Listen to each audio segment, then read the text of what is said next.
Bonjour mes frères, bonjour mes sœurs. Il est 5 heures ici chez nous. Je voudrais un peu intervenir par rapport à quelques vidéos que j'ai pu regarder hier, que j'ai visualisé hier, concernant une affaire qui se passe en République du Congo, des pratiques dramatiques, des pratiques de sodomie contre notre frère Jacques Ndala par l'ANER, qui est sous responsabilité du président de la République. Ça, j'insiste parce que c'est ça le décret-loi qui insiste pour dire que l'ANER est sous l'autorité du président de la République. Mes chers frères et sœurs, qu'est-ce que nous devons comprendre? Il faut comprendre que ceux qui mutuya mobulu akufi, ceux qui muto ya sala kabitumba bunda kabitumba sala kabitumba na kati ya kati ya kufi, bokanisa te ki matanga na ifo ezalaka kimia. Matanga na ye kozala kimia te, matanga na ye pe bitumba ezalaka. Soki bitumba esalami na matanga na ye, bato balobaka boye, c'est normal. Ye moko pazaki mutu ya bitumba. Mais soki mutu akimia makasi ya kufi bato basali mobulu na matanga na ye, bato balobaka pona nini esalami na matanga na ye mutu akufi azalaki mutu akimia. Voilà peut-être lisisa liboso na kobanda kopesa bino yango wana.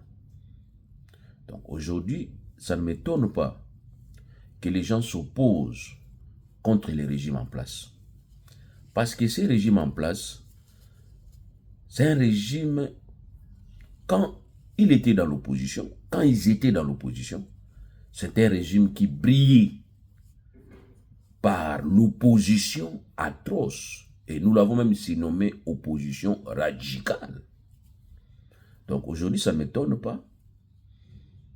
Et plutôt, ça ne doit pas vous étonner que les gens s'opposent contre vous. Comme vous avez fait aussi contre certains régimes. Oui, puis ça n'a pas régime ni n'échappe qui opposition à l'IDPS. Mobutu avait eu ses comptes. Mosé Laurent Désiré Kabila avait compté ses regrets. Joseph Kabila a été insulté, copieusement insulté. Il a dit son opposition, on a insulte. Sa mère insultée, son enfant, sa femme, ses parents, ses origines. Et nous l'avons même, nous l'avons même reconnu un nom, Kanambari, ici c'est Kanambari. Le lot est comique, au toucher mon que Félix Tshisekedi. Moi je suis contre les gens qui insultent Félix Tshisekedi, je suis très contre. Franchement je vous dis, je suis très contre. Je n'ai pas cette éducation d'insulter les gens. Mais les gens qui contredisent, qui émettent leurs opinions librement pour dire que voilà ce que nous pensons. Voilà ce que nous pensons. Les gens qui insultent, je ne suis pas d'accord avec vous. Ça, je vous dis. Même si aujourd'hui, vous vous arrangez pour insulter mes ennemis à moi, je vais vous dire que non, ce n'est pas une bonne éducation. Mais aujourd'hui, nous voyons les gens passer à la télévision, insulter les gens, insulter Félix Tshisekedi, humilier sa famille. Et aussi, nous voyons des gens qui insultent les opposants de Félix Tshisekedi au nom, je ne sais pas de quoi, je ne sais pas.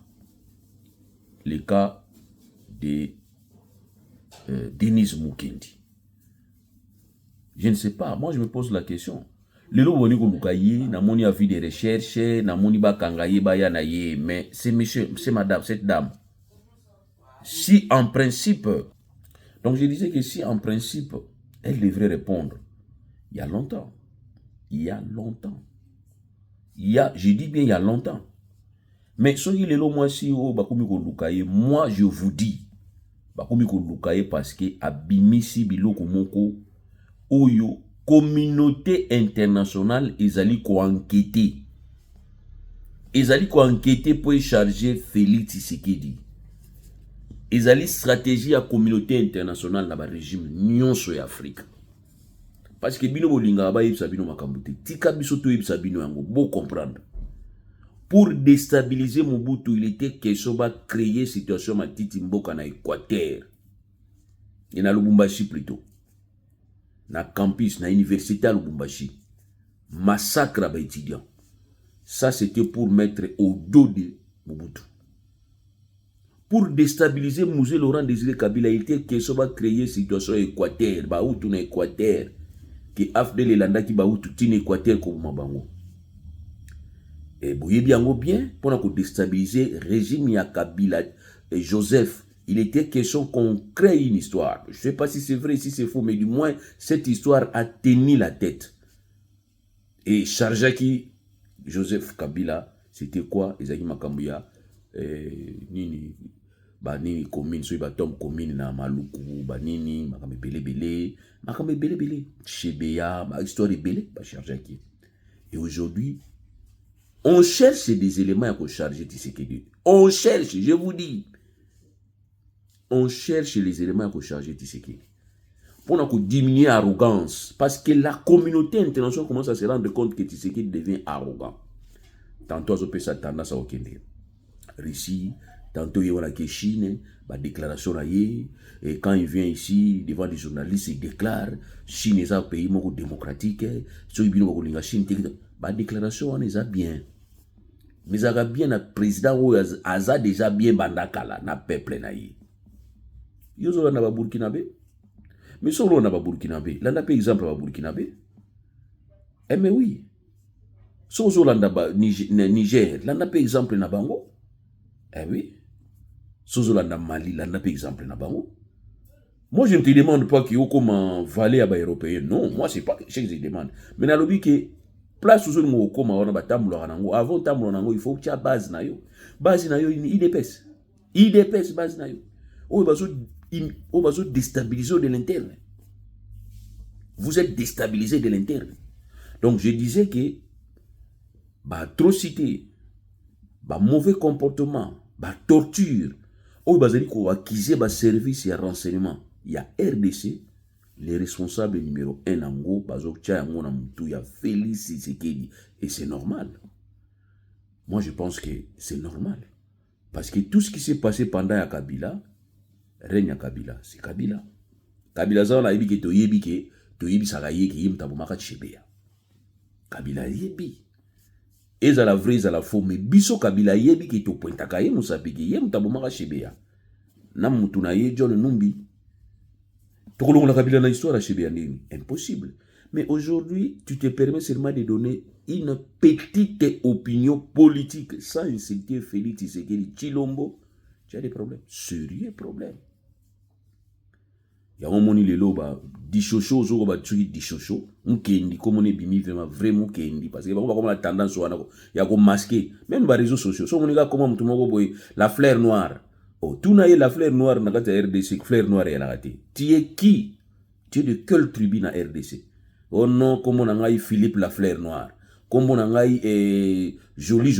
Oh, mais ça va comme on a yo. Nga comme on a ils allaient tirer patrimoine na Congo central. Mais ça va quoi sonité. Mais na tangi ni mona poani parce que na moni mingi bazo masquer ba comme on a bango pona ko bomba ba origine na bango. Ni za sonika ou bien ni. Alors ceux za soni pour réparer.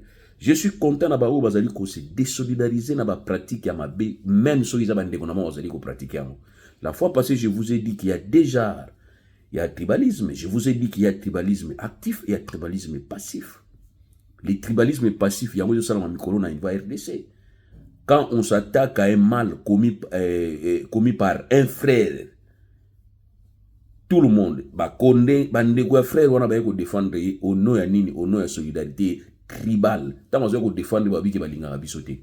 Mais babo ça dit que frère na bangonda bani mabe. Mais nous avons fait ça, nous avons peut-être fait ça avec notre frère vieux Mondansemi. Quand Mondansemi avait déclaré que non, tous les non originaires du Congo central, balongwa na Congo central. Nous lui avons dit qu'il vient les gâter. Nous les jeunes ne Congo, tout ça qui vient ça est pratiquement impossible les gars. Tout démontrer qu'il vient dans la télévision publiquement, tu dis qu'il que politique non zobana wana tobo yango et simbate et simbate. Pourquoi? Parce que le Congo reste un et indivisible. Et ensuite, Sociologiquement, on ne peut pas comprendre pourquoi, parce que nos frères, nos sœurs, ne Congo, bakina ko fanda na bamboka mususu, ba Chikapa, baki ko fanda na ba Lubumbashi, ba ko fanda na ba Kinshasa, ba ko bengana bango lokola biso to ko banda ko bengana bandeko na bango awa na Congo central. Tu vois ça qui vient na biso. Mais bino boza on a soki mutu na bino moka osala ba bêtise na lieu place bo bana kolakisa. Non non non, vous allez commencer à venir nous dire n'importe quoi. Mais je félicite quand même Balouba Oyo Bazozo Makasi Yakolobaki comportement de ce pays. Je vous félicite franchement. C'est ce que nous voulons dans la RDC. RDC, il faut que au-delà de Baitini Nabiso. Tout le monde Baitini Nabiso. Il faut interdire les gens qui viennent se victimiser pour supposer tribalisme contre Bango. Tout le monde a Melango. Moi, quand tu viens, tu commences à attaquer le Congo, je m'en fous. Les mots Congo que tu vas attaquer, je vais lui demander de t'attaquer, mais à utiliser armes ou yozo attaquer les idées. Si vous utilisez armes et tribalisme, vous utilisez armes na mutu na mayele pour nous répondre mutuan. Vous voyez, il y a que volonté à vivre na bino ensemble, les volonté na ngate, les volonté à législateur. So il est le législateur a opté to kabona biso et ben écoutez to kaboni. Mais entre temps tant oiseau que imposer biso to fond d'abisika moko, nous sommes frères et sœurs, nous devons demeurer ensemble. Et c'est ça, c'est le nationalisme même, c'est ça, c'est ce sentiment de vivre ensemble et de se croire être frères, même si les liens de sang ne nous lient pas. C'est ça le nationalisme, c'est ça le patriotisme. Il faut pousser votre patriotisme. Mais vous, quand vous venez, bafingi ba Congo, bafingi ba Congo, bafingi ba Congo te. So mon Congo moko déconner pour fingi talibino moko no bunda bino mbale. Mais bino zaka so ba reprocher mutu moko boye. On a ga o balinga bino te mabeni mbusali. Voilà maintenant exemple mon Congo. Une fille qui passe na télévision azoleka ko finga batu ko loba ba buzoba. Lelo ne ba bani ko lukai. Et bah tu vas comprendre biso que bah lukae pour afingi. Non non non. Apanda kala. Cette fille connaît trop. Aïe makamuna bino. Aïe ba faiblesse na bino. Du coup moi je me dis, cette fille pouvait bien vous dire que vous tombez ensemble avec moi. Et elle peut même vous faire des chantages. Moi c'est ce que je vois déjà. Akosa la bino ba chantage. Akosa la bino ba chantage. Dossier mo les gars qui a ba soki ba audio ba ifutaki bonaboy. Cette fille-là, c'est elle qui a donné Tobinga puce à l'oreille. C'était elle. Elle veut faire la vidéo tant au dossier Zolika. Mais elle a dit que la vidéo est contre-productive. Elle a dit qu'il y a un plan qui contre Modero. Elle a dit que c'est une vidéo contre-productive. Tant que tu as dit vidéo, on a tout se réveillé, tu as dit ah! Non, non, non, non, non, non. C'est qu'il y avait un problème. Il y avait un laboratoire qui a créé tout ça. Et aujourd'hui, comment voudrez-vous se comporter à lui, Bamakambo, Oyo, c'est-à-dire, il y a des pratiques, monsieur, ça m'a service à renseignement, il y a un monde entier, même Moutou Asala qui a un quatre ans à poser à des fois. Bon, mon Moutazo, on a un mélange whisky, belé, azo, mais là-bas, whisky, trop, beau, tout n'a ni moi, été. Bato, Mahalumumba, ba belge, on a Mahalumumba, na Okundai. Tant que je sa histoire, n'a vini. Avant tout, Boumaïto, mais là qui ba whisky et belé. Après to Boumaya, abi non, non, non, non, tipo to Boumaki, na Bouma batu na vie, mais tipo na Boumaka Lumumba, ti le lezo la ngai. Poani, batuana, esprit ba ouza la soubiente. Alors, lelo yo, ba pratique les gars qui na katia ane, bo binisi yango, mpoasa, poa, et bimi na mpoasa. Batu ba komiko yo kango. Et maintenant, communauté internationale dit que merci beaucoup. Venant, dit proche. Parce que Denis Mukendi, bazo tchaye kota opposition te. Lelo comment so muta sali déclaration bazo ka place beaucoup tchaye. Eh ben, lelo pe batu pour so ba mo sala ke so mutu tel la sali opposition bazo ba classifier côté ni yazali. Bazo classifier côté na bino. Bazo classifier côté régime. Parce que ndenge ba déclaration ya salaka. Ba sortie médiatique na ye. So izayi mutu muso sala mo ba saka kama kala. Kala.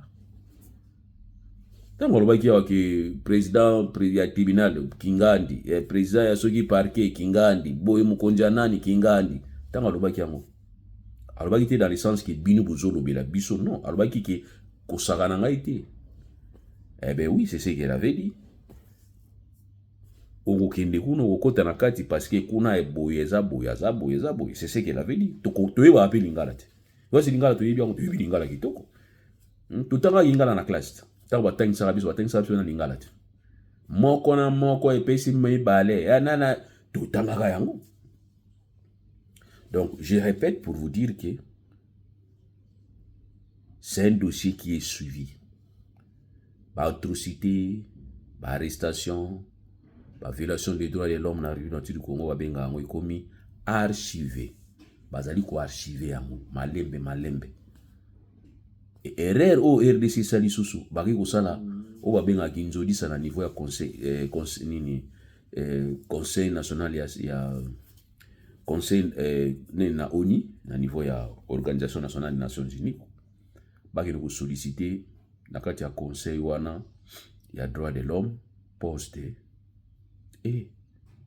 yaneti niawa se décidé akino kingela ne bana bampuku na nini na crèche bampuku niaou à s'organiser akino senga demande d'emploi na maternité à bampuku babo elibino balobi jamais besoin ba critère besoin remplir ba critère té besoin remplir ba critère té pourquoi besoin remplir ba critère té c'est parce que na mboka na bino critérium ezo simbate anera okanga mutu alexine 48 heures anera kangi mutu set kikuni ba jour eleke belé sambisi après azui yaki otiki na parquet asisi ko sambisa ye parquet azongisi na aner donc c'est comme si procureur azali ko dépendre maintenant na aner or aner en tant que OPJ faut dépendre na procureur on va nous dire ouais na bamboka mususu boyebite ki na raison de sécurité raison de sécurité de l'État. Mais oui, sur les raisons de sécurité de l'État, le procureur doit garder l'œil. Et le procureur doit garder l'œil et il doit communiquer. Tout le monde a un terroriste, le procureur a communiqué. Et nous avons même en France un parquet qui va s'occuper de terrorisme. Parquet qui va s'occuper de terrorisme. Donc, il est pas important pour vous. Vous créez un parquet qui va s'occuper de terrorisme de manière à ce que ceux qui procureur ou vont s'occuper de terrorisme, ils juillet, oui, c'est normal. Il y a un parquet. Mais Aner Azali parquet. Oui, Aner Azali parquet. Moukonja Aner Azali procureur, Azali OPJ. Même si vous avez raison de sécurité, il y a sécurité de l'État. Boutique na Aner, Moukonja Aner Azali OPJ, ils ont boutique na OPJ. Or, tant que vous avez un parquet, yé Moukonja Aner ou OPJ a se dessaisir. Et là, tout temps na classe yango wana, pour peuple soit bambou mona mutute, ma tout temps na classe vous ça na terrezo e banate, et on aime ça bano tout temps ça. Attention, ça va ngo 3 fois. Oh toujours temps ça bino yango te bomona na terrain, mais talibi sote obino bomona na terrain. Obu bomona na terrain et talibino na bato bazo sala yango. Quel que soit problème, il y a problème de sécurité. Mais quand quelqu'un est arrêté à niveau Aner, à niveau Demiap, et que par malheur, Aner a déféré Moutouana na parquet, c'est fini. Aner s'est décisé. Ce qui procureur a coupé ça, Aner, banquette supplémentaire, a signifié. Procureur nous a signifié. C'est comme ça tout le temps dans la classe. On va PV subséquent. Le procureur va non, na mon inete simbité. Joyeux les sous continuer banquette après. Au salon un rapport. Oh ya on va non, au salon rapport à qui des droits. Aner naza procureur te, Aner naza parquet te. Mais na ba pratique les gens qui sont responsable na moi izali mutu moko. Izali Félix Tshisekedi Tshilombo, le président actuel chef de l'État. Parce que c'est cette agence est mise sous son autorité. Donc c'est lui qui doit connaître ce qui se passe là-bas. Et normalement, Batouaza na kati kuna yefwa za la informé à travers conseiller en charge de la sécurité. Parce que quand on lit to benga une pyramide et mataba et banana c'est na base mati di kolo na niveau conseil national de la sécurité. Là né la membre conseil wana. Il faut y couper sa rapport.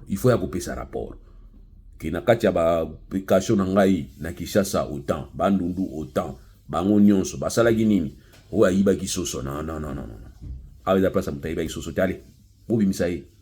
Parce qu'il y a des gens là-bas, ayiba kisoso alinga oyiba soso on pas les gimbango soso on pas kimaki na ye. Mutuyiba on peut ayibi ne pe soso donc tentative de vol ya soso kimaki na ye, azana Aner, azana Demiap. Voilà. Donc voilà pourquoi on a dit que ce qui s'est passé aux Oligana niveau RDC, na witeli makamba dossier jatinda la boyiba ki dossier wana et alimenter ba réseau ya défense ya droits de l'homme na niveau ya Europe, na niveau ba États-Unis, bazali ko enquêter, bazali ko sala to benga ko recueillir ba information. Première information détail utaki pa ya mama Denise Mukendi Didi Chocho. Mama opesi ba élément où permettre bango ba ko comprendre que doute na bango ils na tina te. Et en plus na ba service à ma casse ya renseignement batala ba critère ba to basala na kati. Je ne peux pas comprendre muto se permettre de na sala na aner. Tout ça qui bou na aner, tout ça qui bou, tout ça qui va pratique à torture na monde ba télémela yango makasi ba torture. Torture les a prohibé dans le monde. À telle enseigne que aujourd'hui toye ba parce que tant on le sa ba carte nous on sala ba erreur makasi. Ba carte muso la sa wana yumo lobi ki aux belge, yumo tanto lobi aux congolais, bobi so na RDC to la nationalité qui est exclusive. Et une est exclusive. Alors quand tu prouves que Nazalaka Bouye, il faut peut-être définir dans votre truc ça va tout. Batum soit le rôle à Yobazala Bango, RDC, Bafana Bango Kimia. Oui, biso père, biso zawa biso biso ki nyoka oya tambula mingi ya umelagati. Mais nyoka fanda na libulu afanda kosala ta 50 ans. Mais yo tambula mingi libanda batu bazomona yo batu basala ni. Lelo atanga na utozo bunda. Nakati anda usoto moni nyoka to tila bitumba to mona nyoka wana. C'est comme ça se passe. Donc moi je pense que erreur ezali ya kolubaka mingi pour batu babanga yo. Non. Et ozako lo baboui karate pourquoi? Tant au régime Kabila Ozalaki toujours active. D'ailleurs pour nous on trouvait qu'une professionnelle. Moi en tout cas franchement j'ai dit période à Kabila j'étais trouvé professionnel ma soeur. Mais le nom moni donc déviation moko salami na ebité na obenga ngo comment. Dévié totalement. Ma soeur je vous dis je vous apprécie période à Kabila. Je vous apprécie. Mais aujourd'hui, ma sœur, place au côté na Zambo, côté wana yomoko yebiango, au commis intolérable, insupportable. À telle enseigne que même groupe place Yozali, je te dis, Denise Moukendi va être livré. Bako livré yé pour sur la face na bango na niveau ya régime ya Tshisekedi. Parce que ma belle qui trop, ba dérapage na yo le qui trop, ba sortie médiatique, c'est-à-dire au commis danger kaka pour na ba opposante, au commis danger pour na bango moko. Bako sundola yo. Mais ce qu'on problème na bango ezani bazo banga parce que vous en avez information mususu yeko yeba ko déstabiliser bango. Parce que mundela za na besoin d'information yo za nango wana. Oyo ga opesa ki ya Jacques Ndala ide bato. Ide bango makasi. Kaka information muke yo monyango muke ni to bango na blague zo seka. Mais o ide bato belé, o ide ba organisation ya droit de l'homme ba recueillir ngo aujourd'hui ba ko luka na kati parce que so bazo luka na RDC. Yo za mutu na bango bazo luka na RDC, c'est que RDC comprendre que o lekisi ba limite. Et baza obligé à céder. Alors si vous êtes résidente en Belgique, tant que vous êtes belge, ma soeur, tu es perdu, tu es foutu.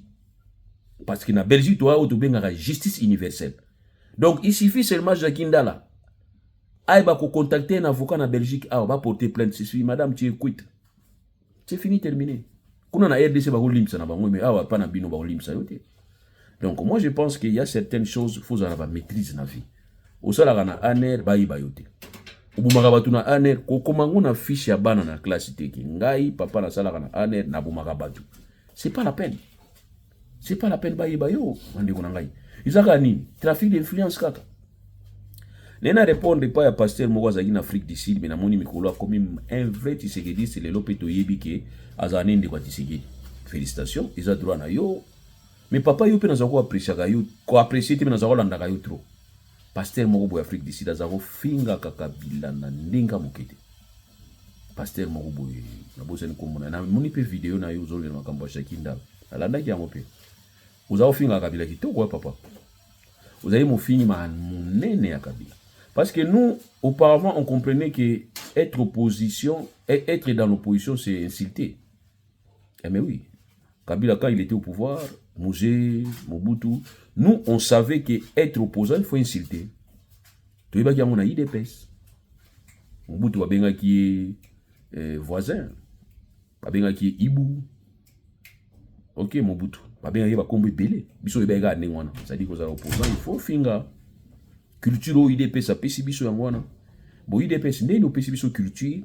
Contre ba régime nyon sona ezaki na pouvoir yo ezaki na opposition lelo komi na pouvoir olingi ba tonga yo ko tonga c'est-à-dire émettre ne fils une opinion aujourd'hui les réseaux sociaux mais on s'est fait insulter c'est presque chaque jour et puis baza makasi na ba français ya ba insulte baza une vocabulaire nango donc baza na vocabulaire ya terme ya ba insulte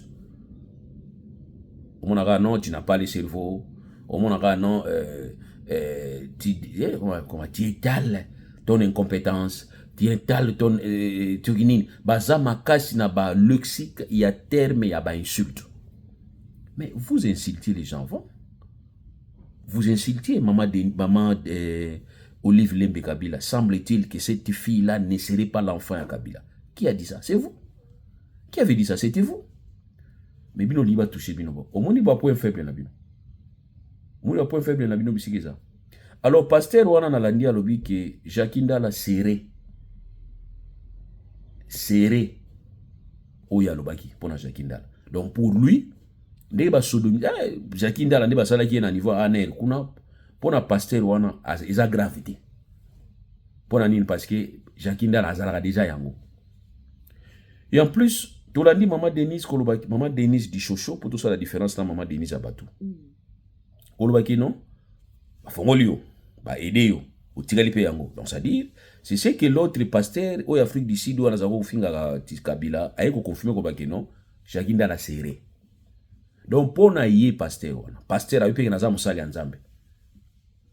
Azo condamné ba propos ya Denise.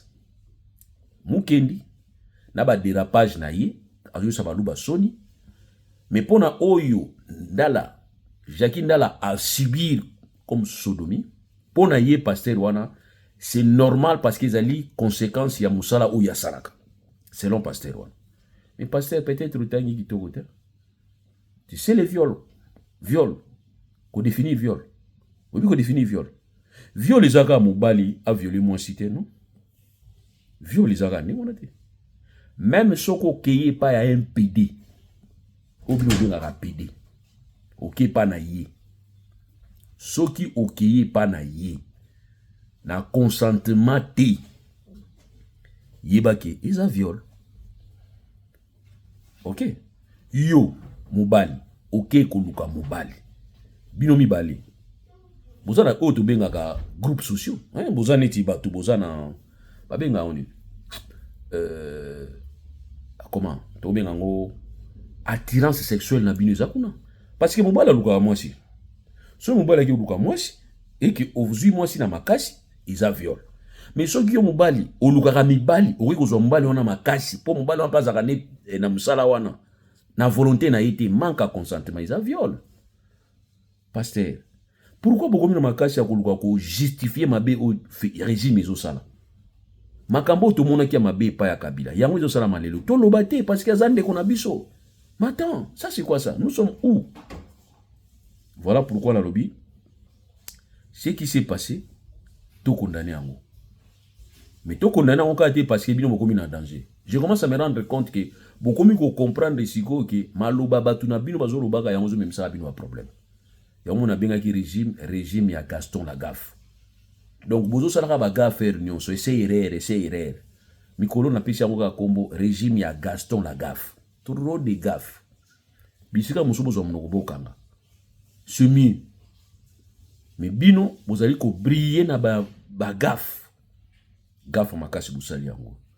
Parlons pour rapidement en dialogue. Moi, je pense que le dialogue fait à demander pas mon toit dans la difficulté. Dans la difficulté, les deux affiliés Tshisekedi. Parce que le gouvernement ne décolle pas. Le gouvernement, ils ont décollé. Si le gouvernement, ils ont salam salate. Ok. Et là, va souffle à souka. Maintenant, quand vous voulez nous dire qu'il faut dialoguer pour la guerre, il y a nini, je peux vous poser la question. Pour la guerre, il y a l'Est. Guerre avec Bandaïm colonie. Quelle était votre réaction tant que guerre Bandaki na tango Mobutu? Quelle était la réaction IDPS? Quelle était votre réaction tant que guerre continua qui na tango Mouzou Laurent Desde Kabila? Quelle était votre réaction? Et quelle était votre réaction pendant le régime ya Kabila Joseph par rapport à la guerre à Est?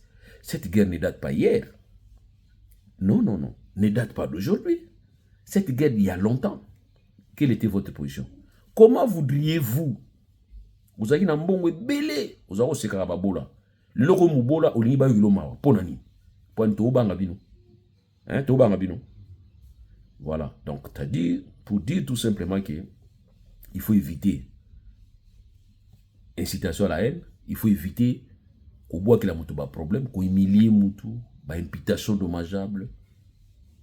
Et en plus, il ne faut pas croire que bino ozali kolo ba ninga muso po beaucoup na pouvoir. Comme je l'ai dit une fois, ba Congo nyonso, Congo bandundu, ba Congo Congo central. Beaucoup comme ça jamais président mboka wana. Paul lelo yo mukongo comme président ya mboka wana na RDC. Il faut qu'il y ait la voter na ba Congo na ba ekolo mususu. Ba voter. Tshisekedi pour comme président. Ba lubaka te ba votaki. Ba Swahili, ba Congo, Bangala, ba eko voter. Yango Félix Tshisekedi a commis président. Soki bokanisi ki a commis président pour na biso, c'est une erreur. Voilà l'erreur bozanango. Raison pour laquelle je crains, je le dis aujourd'hui, je crains que balkanisation tokanisa ke uta libanda mais uta nakati. Et tant que balkanisation est au salama, et comme nous peut-être na guerre civile. Si même sur la guerre civile, génocide des paysans musikate. Retenez ce que je vous dis. Parce que sentiment moko ya revanche zo côté pas batu. Maintenant au sein pas batu aux en sentiment revanche. Pardon. Boy ba ko isoler baka. Faut pas généraliser. Batu nyonso baza mabete. Ba Congo nyonso baza mabete. Ba Swahili nyonso baza mabete. Parce que Kabila zaki mabe. Ba Congo nyonso baza mabete parce que Ngana za mabe. Ba Luba nyonso baza pe mabete parce que Félix aza mabe. Je vous demande tout simplement, il y a qu'à comprendre. Pour un dialogue, nous avons insisté, ce n'est pas une opportunité. Il y a opportunité, il y a urgence, mais il y a nécessaire. Et nécessité à dialogue ne dépend pas des opposants. Sinon, vous allez dire qu'il va y avoir un poste. Mais dépend, il y a un moto, à diriger, à Sabiso, pourquoi ils ont patauger. Comme ça, Biso donne une solution à repérer. Aujourd'hui, vous avez changé la constitution. Vous avez changé la constitution et ça a interdit la carte de la constitution. Nani a préparé la constitution, ils ont vivre. Vous savez que vous avez à se plier à vous. Non? Mais la constitution a été modifiée, la question pour vivre. Il y a une modification. Mais vous avez parce que na lembi ko vivre. Peut-être fois malade, mais notre constitution n'est pas malade.